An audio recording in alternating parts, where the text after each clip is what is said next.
A esta hora, como todos los días, el devocional de mañana oirás mi voz. Una reflexión sobre la palabra de Dios, en conexión con Poderosa Celestial Radio. Disponga su mente y su corazón para escuchar la palabra del Señor.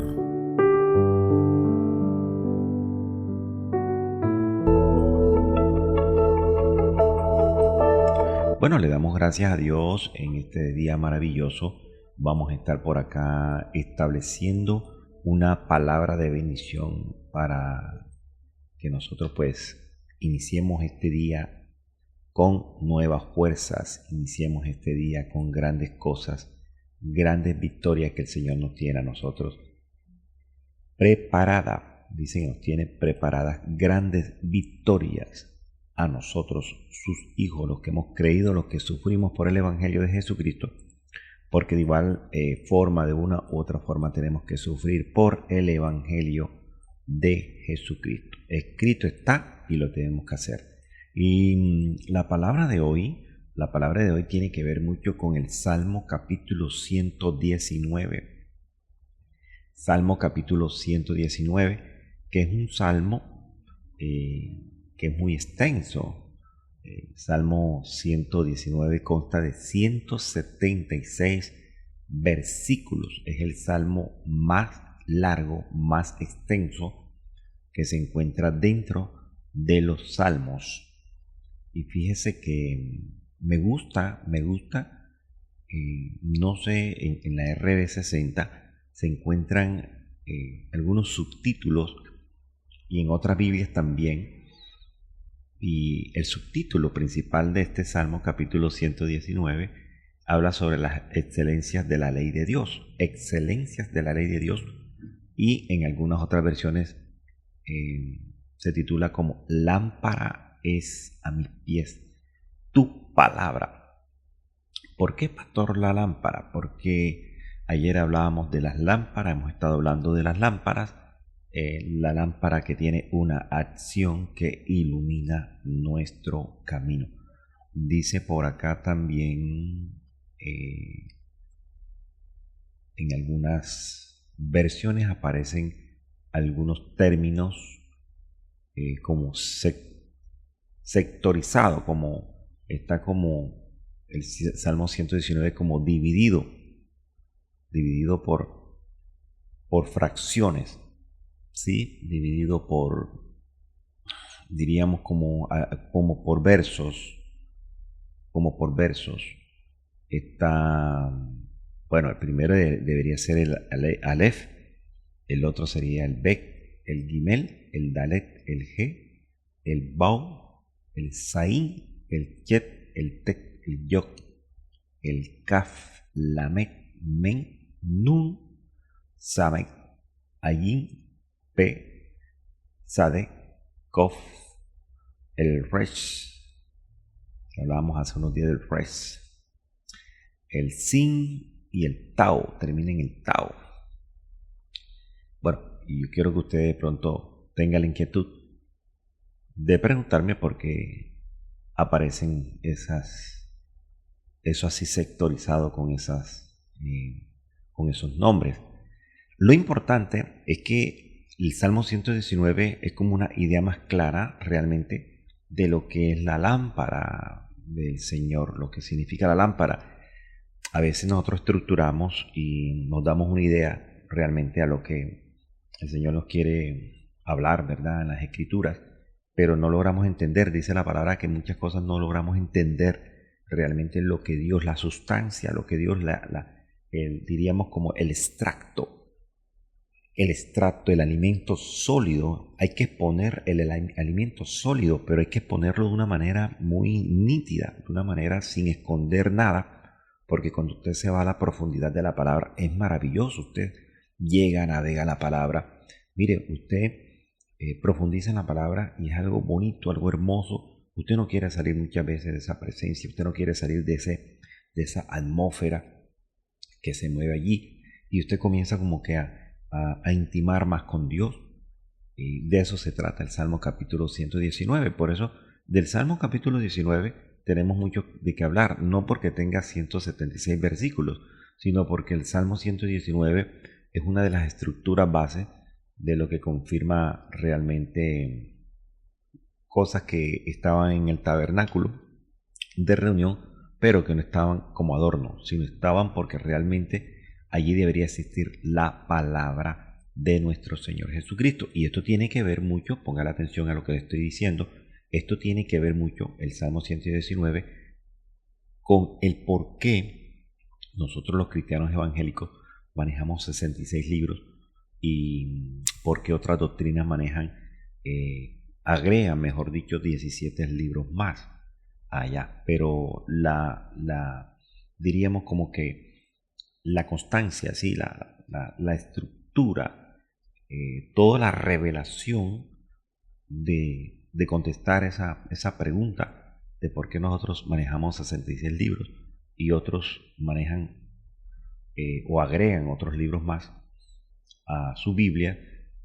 Todo ese misterio, todo ese secreto está en el Salmo capítulo 119. Por eso es que el Salmo capítulo 19 es un salmo, Dios mío, un salmo de intimidad, un salmo de precisión, un salmo en que usted comienza a leer el Salmo 119.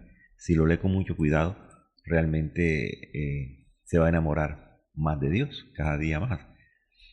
Y fíjese que en el Salmo 119:9, allí como que arrancando con la palabra, nos dice aquí las escrituras una pregunta, ¿verdad? ¿Con qué limpiará el joven su camino? ¿Con qué limpiará el joven su camino? Con guardar tu palabra. Y esto se ha vuelto como una palabra cliché, como un refrán más, como un dicho más. ¿Con qué limpiará el joven su camino? Con guardar. Pero nada más este versículo, el Salmo capítulo 119, versículo 9, tiene mucho desarrollo, porque la pregunta es, mi pregunta, cuando yo leo esta cita bíblica, ¿con qué limpiará el joven su camino? La pregunta que yo le hago al Señor, que yo manifiesto en mi interior sería, bueno, primero que todo, ¿qué va a limpiar el joven? Número uno, ¿verdad? ¿Qué le va a limpiar el joven? Es lo que uno de pronto tiene que inquietarse. A usted le dice, bueno, tú tienes que limpiar como joven tu camino. Y tú preguntarías, bueno, pero ¿qué voy a limpiar en mi camino? ¿Qué voy a limpiar? Número uno, ¿por qué el joven? ¿Por qué no puede decir con qué limpiará el viejo su camino? ¿Por qué no puede decir con qué limpiará el niño su camino? ¿Por qué tiene que ser el joven y no tiene que ser una persona de mayor edad o una persona de menor edad? ¿Por qué no dice con qué limpiará el recién nacido su camino? Porque me imagino que el recién nacido es una persona que ya está arrancando apenas una etapa de la vida en la tierra, ¿verdad? ¿Con qué limpiará el recién nacido su camino? Para mí sería como ¿con qué limpiará el recién nacido el camino que le va a tocar enfrentar a partir de ahora aquí en la tierra? Pero me están colocando es a un joven que ya tiene una edad considerable, un joven entre los 15 y 20 años, por ahí más o menos, ¿verdad?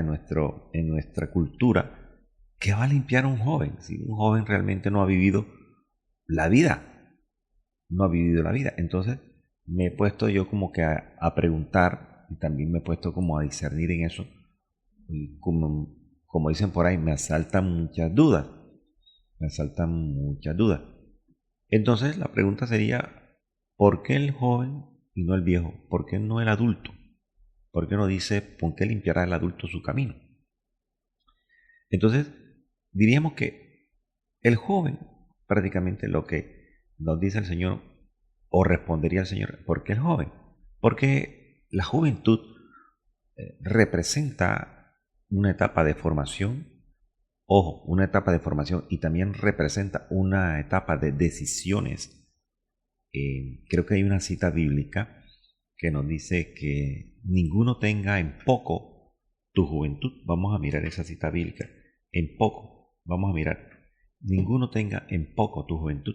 Creo que esa cita bíblica está por acá. Vamos a buscarla de una manera rápida. Que ninguno tenga en poco tu juventud. Inclusive dice también en Eclesiastés, alégrate joven en tu juventud. En tu juventud. Entonces, nos habla en la primera carta de Timoteo 4:12, dice, ninguno tenga en poco tu juventud. Le habla el apóstol Pablo a Timoteo, sino sé ejemplo de los creyentes en palabra, fíjate, palabra, número uno, palabra, sé ejemplo en conducta, sé ejemplo en amor, sé ejemplo en espíritu, sé ejemplo en fe y sé ejemplo en pureza. Eso es lo que nos habla la primera carta de Timoteo 4:2. Entonces, volviendo por acá y retomando, ¿por qué el joven, pastor? Porque el joven representa esa etapa de formación y una etapa que tiene que comenzar a enseñarse él mismo y a también el joven, los padres que tienen hijos jóvenes, ¿verdad? Es una etapa en que usted le tiene que enseñar a él mismo a enseñarse a tomar decisiones o acostumbrarse a tomar decisiones presentes y futuras. Entonces, en la cultura bíblica, realmente el joven es alguien que está en la edad de tomar decisiones cruciales sobre el carácter, sobre la fe, sobre la conducta del joven, tanto hombres como mujeres. Yo creo que la vida de un joven, ¿verdad? Entre los, diríamos, 14 años en adelante, hasta que ya termina la etapa de la juventud, es una etapa de enseñanzas y de correcciones por parte de los padres o por parte de la persona que está, diríamos, como responsable, ¿verdad? De ella. Entonces, en el momento en que una persona puede ser más vulnerable a las tentaciones, a las pasiones y a las malas influencias, esa etapa la encierra la juventud. Yo no sé si me están escuchando, yo creo que sí, padres que tienen en este momento hijos en esa etapa de la juventud. En la juventud, de pronto nos vamos a unos 20, 25 años y si ellos de pronto viven bajo el mismo techo, pues esta palabra es para ellos y tienen que tener mucho cuidado porque nosotros lo estamos enseñando de acuerdo a lo que dice las escrituras. Porque a veces usted dice, bueno, pero ¿qué hago con mi joven? Que mi joven es un poquito activo, un poquito, ¿sí?, desordenado y todas estas cosas. Pero entonces el salmista David dirige la pregunta al joven, ¿sabes? Fíjate que le dice, ¿con qué limpiará el joven su camino? ¿Ya? Porque yo pienso que esta es la etapa donde más se necesita una guía para mantener como una pureza y un caminar rectamente ante Dios. Pero es que, pastor, pero esta palabra es para los del mundo o para los del el camino del evangelio. Esta palabra es para todo el mundo. Para todo el mundo. Porque obviamente la gente del mundo está en el mundo, pero también como padres, no queremos que nuestros hijos terminen en un mal caminar. Recuerden que hay una palabra que dice que hay camino, ojo, camino en singular, hay camino que al hombre le parece derecho, pero su fin es camino de muerte. Entonces, ¿por qué se menciona al joven? Preguntaba yo, ¿y por qué no al adulto? ¿Por qué no al mayor? ¿Por qué no al que tiene más edad? Bueno, de pronto sería como lo escribe el salmista, pero realmente esta palabra no excluye a los adultos ni excluye a los ancianos. ¿De qué manera, pastor? Porque también miramos que cuando usted entra al Evangelio a una edad de 30, 40, 50 años en adelante, 60, 70, 80 años en adelante, usted dice en la palabra que nosotros iniciamos una etapa espiritual y en la Biblia nos habla de niño, o sea, somos viejos 60, 70, 80 años, quizás, ¿verdad? Los que entran en la etapa de 70, 80 años al Evangelio, pero realmente deben comenzar una etapa espiritual como de niño, como si fuera un niño espiritual donde va a comenzar a tomar las primeras lechitas, ¿sí? Dice que la primera leche espiritual no adulterada, el primer pancito, todas las cosas se le comienza a dar poquito a poco para que no se vaya a congestionar tampoco y haya un buen digerir de la palabra. Y personas que están muy interesadas entre los 70 años, 50 años, 40 años que han vivido y entonces ya se aburrieron del mundo y quieren venir nuevamente acá o quieren venir por primera vez acá, que uno le enseña desde cero, comienza desde cero y él llega al momento en que es un niño y después hay un crecimiento. Dice que Pablo sembró, Apolo regó y el crecimiento lo da Dios. Pero nosotros tenemos que estar impulsando a esas personas para que tengan un buen crecimiento. Entonces llega también, así como está en el tiempo de la niñez, también llega un momento de la juventud cristiana, por decir algo, de la juventud en este camino. Ya comienzan como a desarrollarse. Es lo mismo como si fuera una etapa natural y comienzan los consejos. Entonces, se menciona al joven, pero el principio aplica a todos, aplica a los adultos que llegan al camino y a los ancianos que llegan al camino. De hecho, en el ciclo de la vida, dice que cuando ya las personas llegan a la edad de ser ancianos, ya van siendo como unos niños otra vez, ¿sí? Porque realmente ya son nuestros padres, pero llega el momento en que ya nuestros padres prácticamente no es que pierdan la autoridad, sino que ya no tienen fuerzas para tener la autoridad y nos toca a los hijos honrarlos, guiarlos, exhortarlos, ¿sí? Exhortarlos. Ya nosotros entonces vamos a ser como unos hijos con una autoridad de padre, pero no para faltarles respeto, sino para honrarlos, para honrarlos. Fíjate que eso está en la palabra, pastor, está en la palabra, creo que está en la carta de Juan, cuando Jesús exhorta a Pedro, creo que una de las... Sí, en Juan capítulo 21, fíjate que es una palabra muy bonita. Juan capítulo 21, en el versículo 18, usted lo puede buscar en su Biblia electrónica, en su Biblia tradicional. Juan capítulo 21, 18, fíjate que dice, de cierto te digo, dos puntos seguidos, cuando eras más joven. ¿Sí? De pronto Pedro tenía una edad, porque es que en la cultura judía se manejaban, acuérdese que en Isaías dice, habla de los muchachos, se fatigan y creo que hablan de los jóvenes. Entonces, allá las edades determinadas para ser muchachos o jóvenes son completamente diferentes a las que nosotros adoptamos acá en nuestra cultura. En fin, de todas maneras, aquí dice, él le dice a Pedro, cuando eras más joven te ceñías, ¿sí? Te ceñías e ibas a donde querías.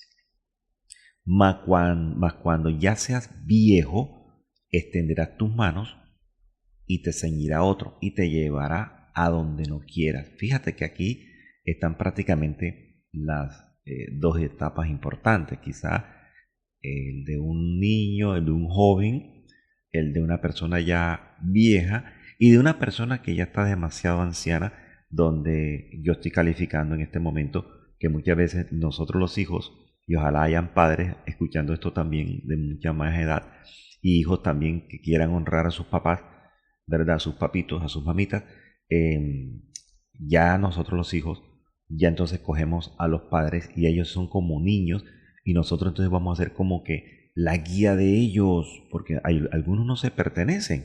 Eso se llama como, pastor, honra, honra. Gloria a Dios y bienaventurado los hijos que tenemos padres, varones todavía, ¿verdad? Y ellos, pues, obviamente hay unos que de pronto llevaron una vida muy pesada y ya se han vuelto terquitos. Y gloria a Dios nosotros los hijos que tenemos todavía nuestras mamitas, ¿verdad? Ya ancianas, algunas más que otras con más fuerzas, otras más tercas que las otras. Pero no importa la situación, no importa la situación. ¿Por qué, pastor? Porque la Biblia dice que tenemos que honrar a papá y a mamá de cualquier manera, de cualquier forma, de cualquier forma. ¿Y eso se debe a qué, pastor? Se debe al respeto. ¿Por qué, pastor? ¿Por qué? Porque nosotros somos niños, somos jóvenes, somos adultos, llegamos a la etapa más de madurez, de vejez y vamos nuevamente, el ciclo se repite, pero ya no en la vida de ellos, sino en nuestras vidas. Entonces queremos que nuestros hijos nos honren a nosotros. Entonces, de lo que yo sembré con mamá y papá, entonces de la misma manera los hijos se van acostumbrando a esa costumbre, a esa cultura. Entonces cuando ellos se están dando cuenta y están alimentando, de tal manera que cuando ya nosotros estemos viejitos, ellos van a aplicar la misma y a nosotros no nos va a gustar. Como dicen popularmente, hijo eres y serás padre, padre eres y serás abuelo. Entonces, fíjese que gloria a Dios por lo que tenemos a mamá y a papá de una u otra manera vivos todavía aquí en la tierra. Muy triste para aquellos que ya vieron partir a sus padres o a su madre y hace falta, porque usted tiene la edad de una edad adulta, ya con familia, quizás ya con su proyecto de vida, ya con su profesión, ya con todas las cosas realizadas, o sea, tiene su vida realizada usted, sí, como hija o como hijo, pero cuando falta papá, es un vacío realmente que uno lleva allí. Y se lo digo por mi experiencia propia. Lo mismo cuando falta mamá, las mujeres se pegan mucho de mamá y sienten ese vacío. Quizás en un momento de soledad sienten el vacío, la nostalgia de que mamá tiene que estar ahí acompañándola, aconsejándola. Y entonces, bueno, los que estamos en Cristo realmente nos tiene que pasar todas estas cosas, pero sabemos que hay un Redentor que nos llena ese espacio y nos dice, no temas, yo te esfuerzo, tranquila, ves adelante, ves caminando porque de igual manera yo te voy a acompañar siempre, dice el Señor, siempre va a estar con nosotros hasta el fin del siglo. Entonces fíjate que esta advertencia o este consejo que le da Jesús a Pedro, le dice, mira Pedro, es que tú eras joven, tenías fuerza y tú decías, yo voy a donde quiera porque las fuerzas mías me dan para todo. Pero llegará el momento en que alguien te va a ceñir. De pronto dice aquí, dando a entender con qué muerte había de glorificar a Dios la muerte de Pedro. Ese es otro cuento. Pero nos estamos refiriendo ahorita de que llegará el momento en que nosotros, ya cuando lleguemos ancianos, nuestros hijos, quizás nuestros nietos, si los tenemos, o nuestros bisnietos, nos van a tomar de la mano y nos van a llevar a donde nosotros no queremos ir. Ese es el ciclo de la vida. Por eso es que esta palabra no excluye adultos ancianos, porque hay unos que todavía son niños espiritualmente, hay otros que son jóvenes espiritualmente y hay otros que llevan mucho más tiempo que nosotros en el Evangelio. Entonces la pureza del camino se conserva guardando la palabra de Dios sin importar la edad, sin importar la edad. Entonces fíjate que decíamos que el Salmo 119 es el más largo de la Biblia. Es como especie de un poema que exalta la palabra de Dios como guía para toda nuestra vida. Es un consejo para toda nuestra vida, por eso le aconsejamos, son 176 versículos, pastor. Hombre, léalo. Pastor, es que me da pereza. Bueno, pero usted entonces coja un versículo diario, se va a tirar 176 días en el discernimiento de cada versículo del Salmo 119 nada más. 176, si lo quiere hacer una vez al mes. Ahora, ¿cómo puede mantenerse una persona, mantener su vida limpia y recta, guardando la palabra de Dios? Pero ¿qué vamos a guardar, pastor? ¿Qué puedo guardar yo de la palabra de Dios? Entonces, si yo, así como el salmista David, ¿verdad? Él lo que nos quiere enseñar es que a los jóvenes desde temprano, que el camino correcto no se encuentra en la experiencia humana o en el consejo humano, sino realmente el camino correcto se encuentra enseñándole la palabra de Dios. Fíjate que hay un proverbio que nos revela el Señor, por eso dice, instruye al niño, primero dice al niño, ¿ve? Al niño, primero dice, hay que instruir al niño. Entonces fíjate que se salta la parte de juventud, porque dice, instruye al niño en su camino, cosa que cuando sea viejo, entonces nos habla del niño y el viejo, pero y el joven. Entonces el joven tiene que estar estructurado, escúcheme bien, mamita de familia, el joven tiene que estar estructurado en la base de todo ser que se llama ¿cómo? La niñez. Porque algunos dicen, bueno, dicen los psicólogos, ¿verdad? Algunos dicen, si hay alguien psicólogo, pues me confirmará esto. Pero yo he escuchado que algunos psicólogos, algunos de la ciencia, dicen que entre los 1 y 5 años está la base exacta de la costumbre de un niño. Esa es como que la etapa que uno tiene que aprovechar para enseñar todas las cosas y que ellos van absorbiendo todas las cosas. Pero hay unos niños que realmente los malacostumbran por ser hijo único, hija única, por ser el último, por ser la última, por ser el pechichón, por ser el varón de la casa, por ser la mujer de la casa, ¿verdad? La única mujer que nació dentro de tantos varones. Entonces, ahí es donde está la clave. No por ser nuestro hijo, vamos a nosotros a darle todos los gustos. Vea, no por ser nuestro único hijo, nosotros no vamos a hablarle con carácter, hay que hablarle con carácter. ¿Cómo se llama eso, pastor? Instruye al niño. Instruye al niño. Una de las cosas que yo aprendí, es verdad, que a mí me enseñaron, y me lo enseñaron de una manera exacta, es que primero tenemos que enseñar. Primero tenemos que enseñar, ¿verdad? Primero tenemos que enseñar. Segundo, tenemos que corregir. Tenemos que corregir. Cuando usted enseña y de pronto el niño, el joven o la persona no hace lo que usted le enseñó, usted le va corrigiendo las cosas que usted le enseñó, ¿verdad? Que usted le enseñó. Cuando la persona comete nuevamente el mismo error que ya usted enseñó, corrigió y comete el error, entonces usted va a exhortar, usted va a llamar la atención. Ya te enseñé, ya te corregí, te llamo la atención, te llamo la atención. Y la cuarta parte sería como que ya definitivamente, si usted le enseñó, lo corrigió, le llamó la atención 1, 2, 3 veces y sigue lo mismo, entonces usted llega, toma correcciones. ¿Cómo se llama eso, pastor? Castigo. Y el castigo no tiene nada que ver con la vara realmente. Porque resulta que algunos dicen que Dios no castiga. Dios sí castiga. Si usted no sabía eso, Dios sí castiga. ¿Por qué, pastor? Porque escrito está. Dice la palabra por allá. Fíjese que dice en Deuteronomio capítulo 8:5. Deuteronomio 8:5. Mire lo que dice allí. Búsquelo, por favor. Deuteronomio 8:5 lo dice. Reconoce a sí mismo en tu corazón. Reconoce a sí mismo en tu corazón. O sea, siéntelo en tu corazón. Que como castiga el hombre a su hijo, así Jehová tu Dios te castiga. Y por allá en Job, creo que en el libro de Job, hablábamos de Job en estos días, ¿verdad? En Job dice, bienaventurado es el hombre a quien Dios castiga.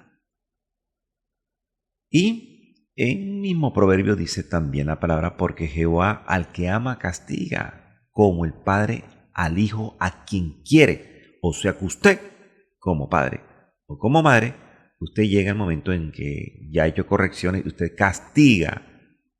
Debe castigar. Obviamente, estamos hablando no solamente con vara. Hay que corregir, claro, pero es que están las 4 cosas que yo le estoy diciendo. Enseñar, corregir, exhortar y el último, castigar. Y uno tiene muchas maneras de castigar a un niño. Bueno, a mí me enseñaron en la parte de la disciplina militar que hay que castigarlo con las cosas que más le gusta a uno. ¿Sí? Con las cosas que más le gusta a uno. Porque las cosas que más le gusta a uno son las que uno más quiere hacer.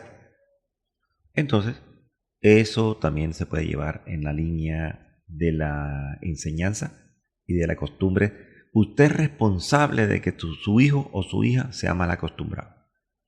Usted es responsable, no es el gobierno, no es el gobierno. Ningún gobierno tiene la culpa de que su hijo se desvíe, se pierda, sea drogadito, sea alcohólico, que tantas cosas impresionantes. No es culpa del gobierno, no es culpa de los gobiernos.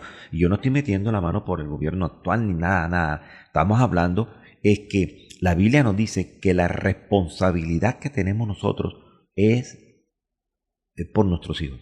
Nosotros daremos cuenta de sí por nuestros hijos. Entonces, como vienen las malas costumbres, la pichequería, sí, ahí el niño, la niña, pobrecito, entonces él coge, levanta la mano, a nadie le dice nada, patalea, se tira en el suelo, llora, lloriquea. Oiga, hermano, por favor, usted es el padre y usted tiene que tener carácter para instruir a su hijo, para corregir a su hijo. De tal manera, no es miedo. No es que nuestros hijos nos tengan miedo, sino respeto. Y en este tiempo se ha perdido mucho el respeto. Si no respetan a los padres, ¿cómo van a respetar a alguien de allá afuera? No respetan maestros, no respetan autoridades, ni civiles ni militares.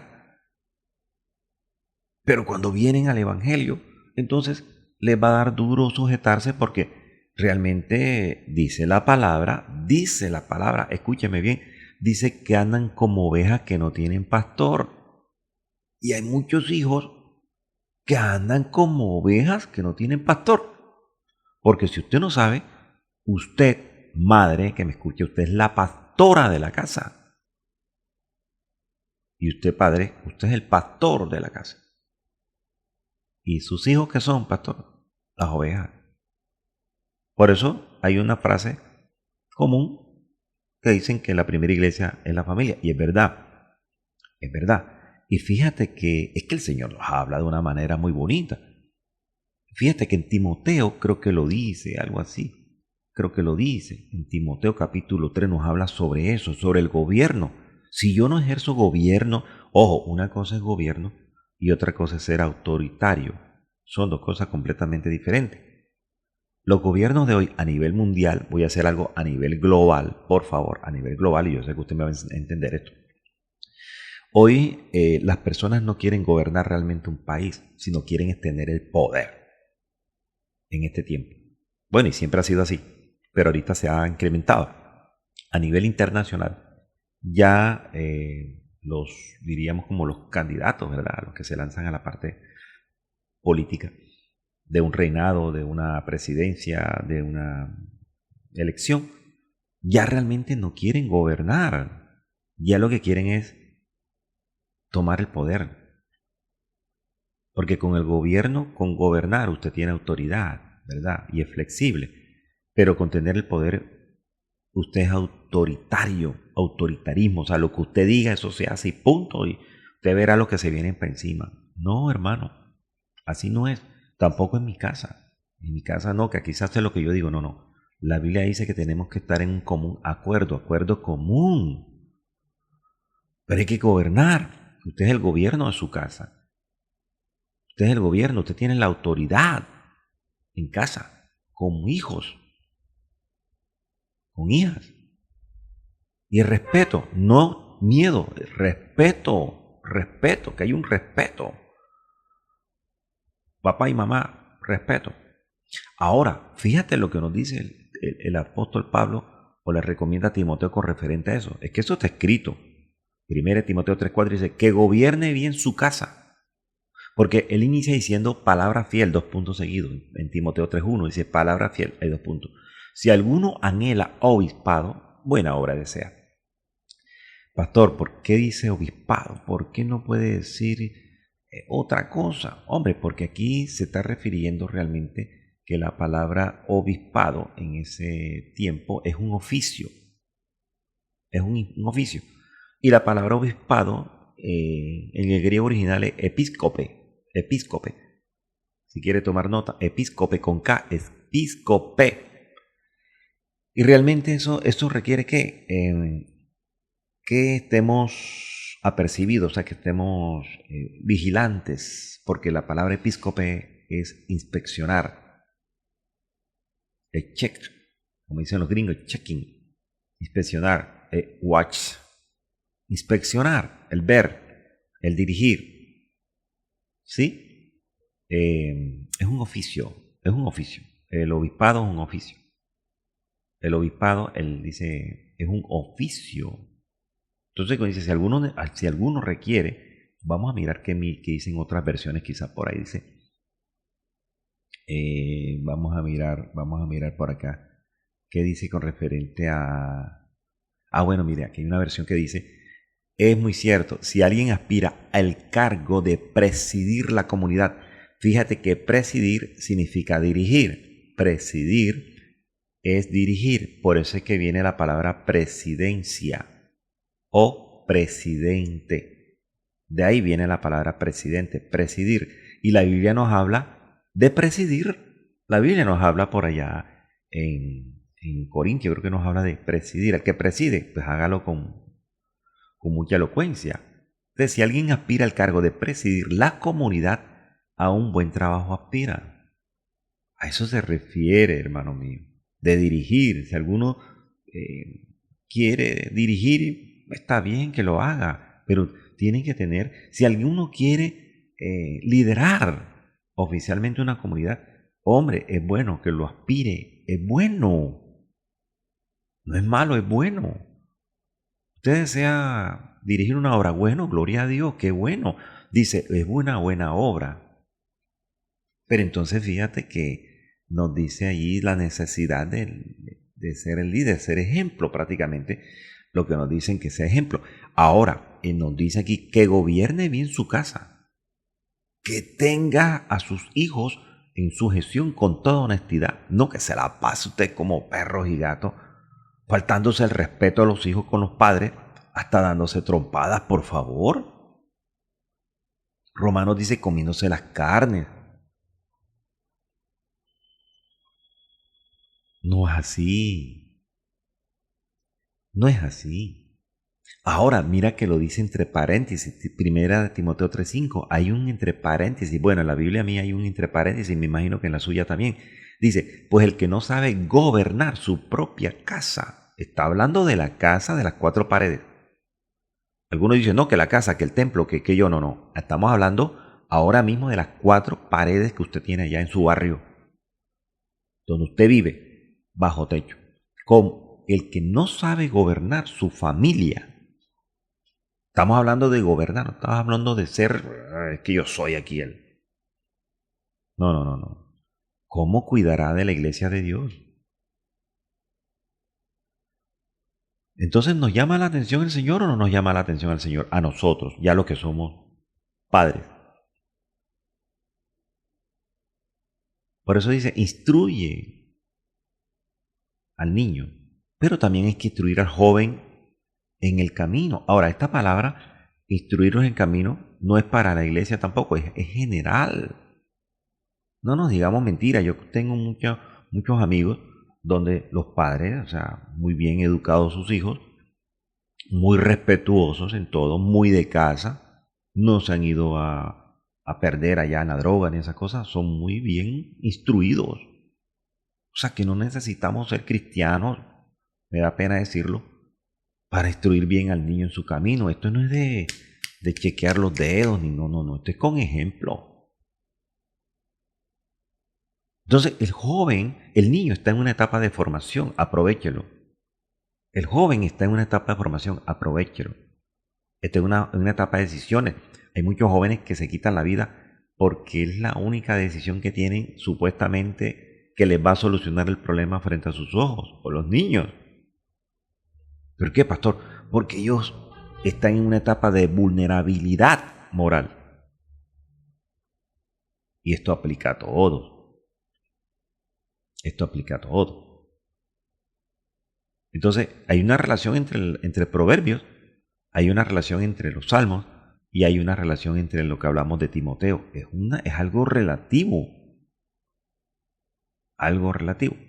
Creo que hay una palabra también que dice en proverbio, oye, hijo mío, la instrucción de tu padre y no desprecies la dirección de tu madre.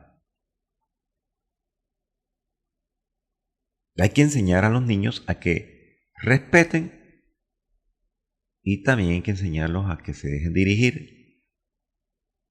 Porque es que ya usted tiene experiencia, tenga la edad que tenga. Yo soy mamá de 20 años, pastor. Bueno, tiene una experiencia ya que lo tuvo a mayor de edad, ya mayor de edad quizás, y usted va a vivir esa experiencia, pero no quiere de que su hijo o su hija viva lo que usted vivió. Entonces usted va a comenzar a corregir muchas cosas en su vida por su hijo. Bueno, eso es lo que nos dice la Biblia, pero muchos violan esa ley. El joven necesita la guía y esa guía en nuestras manos no viene sino directamente de la sabiduría de Dios de arriba. ¿Sí? Y esta tiene que ser transmitida por nosotros. Si realmente tenemos misericordia de nuestros hijos. Entonces, lo que usted enseña es la niñez, ¿sí? Y lo que usted enseña en la juventud a alguien, eso le va a dejar un camino con una huella profunda siempre. Por eso dice, no se apartará. Yo tengo cosas todavía que mi mamá me enseñó, que creo que me está escuchando. Ella me enseñó muchas cosas de niño, de joven, de adulto, y esas cosas están en mi mente. Y eso le ayuda a uno cuando está solo no torcer el camino, muchas cosas que uno camina en la vida. Ahora, pastor, ¿por qué el joven? Pastor, nuevamente la pregunta, pero ¿por qué el joven también? Hombre, porque el joven Realmente el joven, mire, es que algunos hermanos dicen que el joven cuando llega a la juventud le dan mala fama, es rebelde, no sé qué. Sí, todos son famosos los jóvenes porque cuando llegan a la juventud tienen una etapa de rebeldía. Ahora la pregunta del millón es, ¿usted fue joven? ¿Usted fue tan rebelde como su hijo es rebelde ahora con usted? No, que antes, pastor, nada más que los papás lo miraban y enseguida, porque usted respetaba y porque su papá tenía un gobierno, una autoridad, no era autoritario. Bueno, para los que tuvimos esa oportunidad de que nuestros padres no eran autoritarios, sino que tenían una autoridad y le debíamos respeto, le debemos respeto. Pero, según lo que dice la palabra, cuando dice que instruye al niño, ¿verdad? Y cuando fuere viejo, no meten al joven, ¿por qué? Porque el joven, habla del joven, el salmista, porque el corazón del joven aún es moldeable en su edad. Pero si venimos con costumbre, escalando, subiendo desde niño con las malas costumbres, niños que, Dios mío, es que eso es algo tremendo, hermano, lo que el Señor está hablando hoy. Compras un bombón boom para tu hijo, una chocolatina y él no quiere una, quiere dos. Y tú por ser tu hijo pechichón, tu hija pechichona, entonces los dos. Entonces el día dice, no, no quiero dos, quiero la bolsa entera. Por favor. No es así. ¿Sabe por qué? Porque Dios quiere que la obediencia comience temprano para que dure toda la vida. No es así. Usted debe tener carácter. El carácter no tiene nada que ver con el maltrato. Fíjate, si la palabra nos habla de la vara, nos habla que tenemos que castigar, nos habla que tenemos que corregir. Creo que en la ley dice que algo de la vara. Tiene que sentarse y corregir. Bueno, vamos a hablar de papá a hijo o de hija a papá. Entonces, Pablo le dice a Timoteo que la juventud no es excusa para la inmadurez. Hay jóvenes que son muy dados, ellos tienen una visión, saben qué es lo que van a hacer en el futuro. Y fíjate que Pablo le aconseja a Timoteo, le dice, aún en tu juventud, que nadie la tenga en poco, porque es la oportunidad para que brilles con el ejemplo hacia los demás. ¿Cuántos jóvenes no tenemos nosotros en el mundo que son ejemplos de nosotros y son ejemplos para los otros jóvenes? Creo que el mismo Salmo capítulo 19 dice, con guardar tu palabra. Y la palabra no es nada más sino obedecer. Por eso es que Eclesiastés capítulo 12:1 también lo dice. Dice, acuérdate de tu Creador en los días de tu juventud, antes que vengan los días malos. Prácticamente lo que dice Salomón allí es, te lo voy a interpretar, que la Biblia es de interpretación. Lo que dice Salomón aquí en esta cita, acuérdate de tu Creador en los días de tu juventud, antes que vengan los días malos. Entonces, ¿qué quiere decir Salomón, pastor? Que no esperes el día malo para buscar a Dios. Entonces, ¿qué quiere decir Salomón, pastor? Que no esperes a ser viejo para buscar a Dios. Porque algunos dicen, no, es que estoy muy joven, yo tengo que gozar la vida. No me vaya a creer o yo. Que usted no sabía que cuando uno está en el camino del Evangelio se goza la vida. Y se la goza mejor. Porque algunos han malinterpretado de que gozar la vida es tomar ron, fumar marihuana, drogarse, tantas cosas locas, qué sé yo. No. La Biblia nos dice que ustedes se pueden gozar la vida acá de una manera sana, chévere, ¿sí? En paz, en tranquilidad, no le deben a nadie. Entonces no podemos esperar a ser viejos para buscar a Dios, porque quizás si es que nos llega la oportunidad de cuando sean viejos o cuando seamos viejos, algunos en una cama, con enfermedades impresionantes. El joven debe comenzar su camino con una base firme en la fe. Estamos hablando que esto no es de cristianos o no cristianos, es de todo el mundo. Entonces hay que limpiar el camino guardando la palabra, pureza y obediencia. Hay que escuchar la instrucción. Escuchar la instrucción nos protege del mal. Eso es sabiduría y consejo, según Proverbios capítulo 1. Entonces, lo enseñado desde niño, lo aprendido desde niño, debe permanecer desde niño. Pues así que usted guarda cosas malas desde niño, me imagino que cuando se le enseñan cosas buenas desde niño, instruye al niño, eso representa una formación temprana. Y el joven puede ser modelo de fe y pureza. Puede ser, ojo, modelo de fe y pureza. Los hay. Pastor, los hay en el mundo. Los hay en el mundo. Los hay. Lo que pasa es que nosotros los cristianos nos creemos, no, somos los más porque estamos en el Evangelio. No, hermano. En el mundo hay muchos jóvenes que son modelos de fe y pureza. Como dicen por ahí, le faltan 5 centavos para el peso. Ejemplo en la juventud. Y Eclesiastés lo que nos cierra diciendo es, hombre, busquen a Dios desde joven. Busquen a Dios desde niño, enséñalos en el camino, para que ellos tengan siempre una prioridad espiritual. Creo que ayer, ya cierro con esto